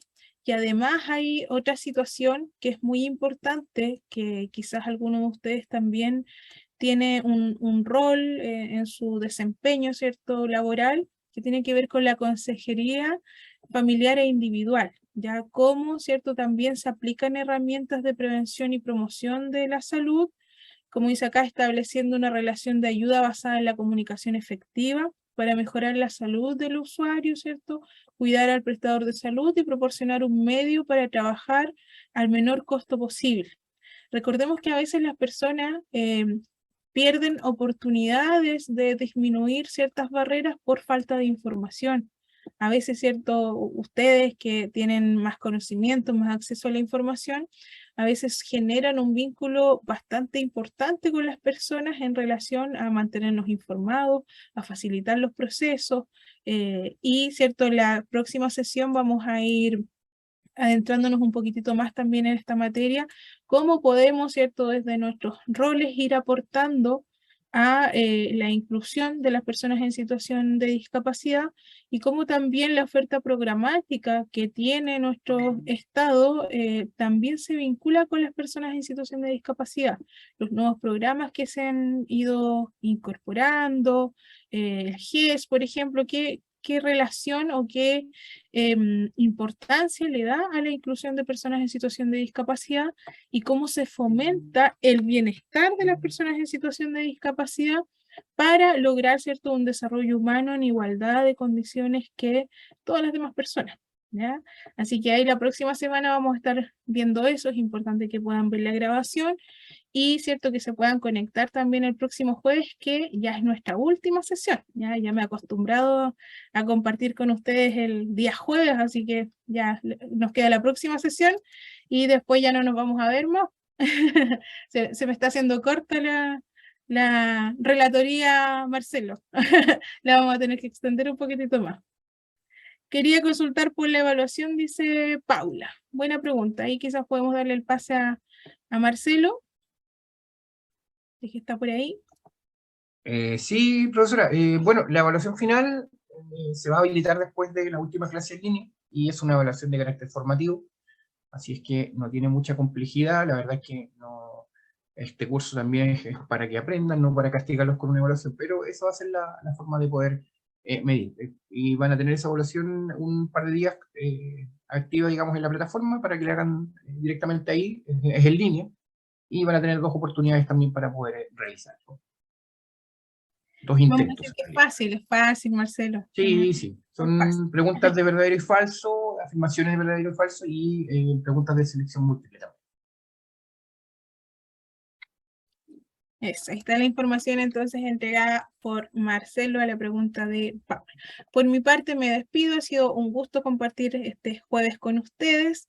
Nos vemos la próxima semana, vamos a tener ahí algunas actividades lúdicas también la próxima semana, así que espero que se conecten con el máximo de energía. Además va a ser previo a un fin de semana largo, así que qué mejor, qué mejor. Ya que estén muy bien, muchas gracias por conectarse y participar. Nos vemos. Bien, profesora, muchas gracias por los conocimientos entregados el día de hoy. Y así que, bueno, recordarles que, como todos los lunes, va a estar nuevo contenido habilitado en la plataforma para que lo puedan revisar. Y como dijo la profesora, nos vemos hasta el próximo jueves a las 15 horas, como siempre. Así que cualquier duda o consulta me pueden escribir al correo marcelo.saldías@rhs.cl y nos estamos viendo entonces la próxima semana. Que tengan buen fin de semana.